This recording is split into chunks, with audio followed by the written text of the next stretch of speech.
Assalomu alaykum hurmatli kuzatuvchilar. Bugun sizlarga Asana tizimini qanday ishlatishni ko'rsatib bermoqchimiz. Ko'rib turganingizdek, bu Asanani home page, ya'ni asosiy ekrani hisoblanadi. Bu yerda chap tarafda menyuni ko'rib turishingiz mumkin. Markazda esa bizni asosiy ish joyimiz. Chapdan boshlaydigan bo'lsak, bosh sahifa, ya'ni bu yerda butun umumiy Asanada hozirda bor ma'lumotlarni ketma-ketligida kim qaysi topshiriqni bajarayotgani, sizda hozir qanaqa topshiriqlaringiz borligi, qanaqa proyektga qo'shilganligingiz, shu ma'lumotlar ko'rinib turadi. My Tasks bo'limiga kiradigan bo'lsangiz, siz o'zingiz yaratgan yoki topshiriq ochib sizni biriktirgan odamlarni topshiriqlarini ko'rib turishingiz mumkin. Bu yerda misol uchun mana yaqinda недавно назначенный deb yaqinda sizga berilgan topshiriqlarni shu yerda ko'rsatib turadi. Keyingisi bugungi qilinishi kerak bo'lgan topshiriqlar.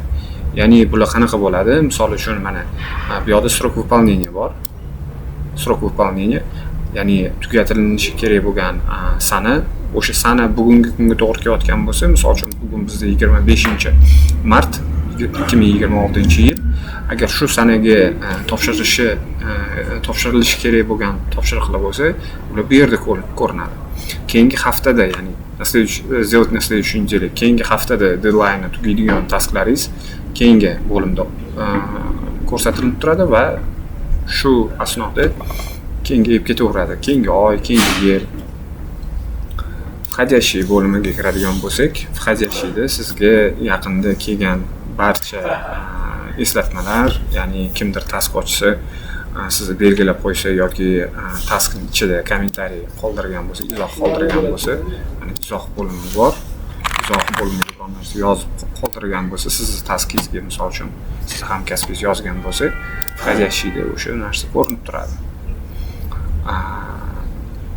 Zadachalarni o'zi qanday bajaradi? Zadachani ustiga o'zi bosganimizda mana bu srok turadi.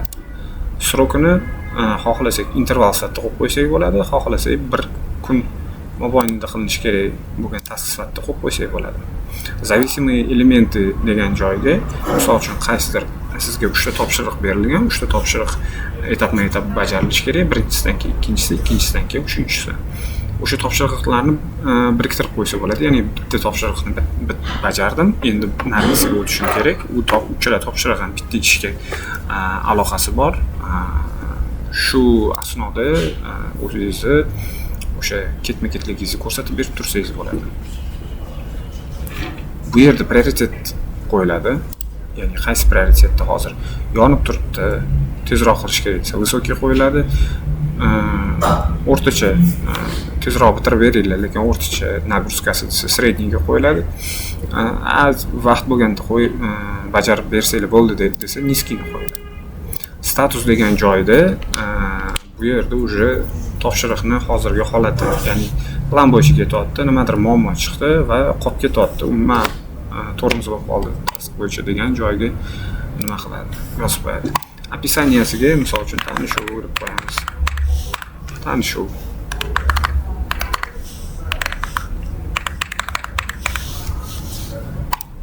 Tanishuv bo'yicha taskimiz bor. Выполнено tugmasi bor, mana tepa burchakda. O'sha выполнено bossa, task avtomatik уже bajarilganlar ro'yxatiga o'tib ketadi va uni yopib qo'ysak bo'ladi. Keyingisi bu yerni o'zidan ham misol uchun mana galochka bor, boya yopgan taskimiz mana galochka bilan yashil bo'lib belgilanib turibdi. Ikkinchisi bor. Ikkinchisini ham mana shunday xuddi shu asnoda bosib qo'yadigan bo'lsak, bu yerdan ham yopilib ketadi. Lekin maslahat bermayman unaqa qilishni, sababi har bir taskni o'zini men bajardim, tekshirib olinglar degan narsasi bo'ladi. Kimlardir согласование orqali bajarish kerak u narsani. Shu asnoda task bajarilishi kerak va qilingan ishlarning ro'yxati hammasi o'tib turadi. Kimgadir misol uchun spiska sifatida ko'rinish noqulaylik bo'lsa, doska sifatida ko'rsatib qo'ysa bo'ladi. Mana ko'rinib turibdi. Bu doskalardagi mana shu tepa qatorlarda недавно назначенные, сделать сегодня, сделать на следующей неделе, сделать позже har xil bo'lishi mumkin.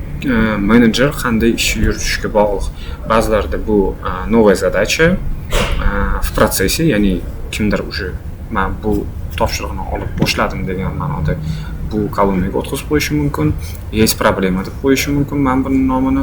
Ya'ni qaysidir kishi muammosi chiqdi. Misol uchun menejment bo'limi, yuridik bo'limdan hujjatini kutib o'tiribdi, o'shani hisobiga task kechikyapti.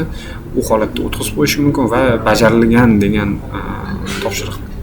topshiriqlar sifatida nimasi bo'lishi mumkin? Alohida grafasi. Bu yoqqa ham tekshiruvga misol uchun berib qo'yish mumkin. Xuddi shunday kalendar sifatida ganchart ko'rinishida ham ko'rsatib qo'ysa bo'ladi, ya'ni kunma-kun kimda nima tasklar borligi va monitoring uchun analitika sifatida bugun nechta task bajarildi, nechta task yopildi, effektivность qanaqa bo'lyapti, muddati o'tib ketgan topshiriqlar, jami topshirilgan ishlar hammasini ko'rib tursa bo'ladi. Butun videomiz shundan iborat edi. Savollaringiz bo'lsa bemalol murojaat qilishingiz mumkin yoki izohda qoldirishingiz mumkin. Rahmat.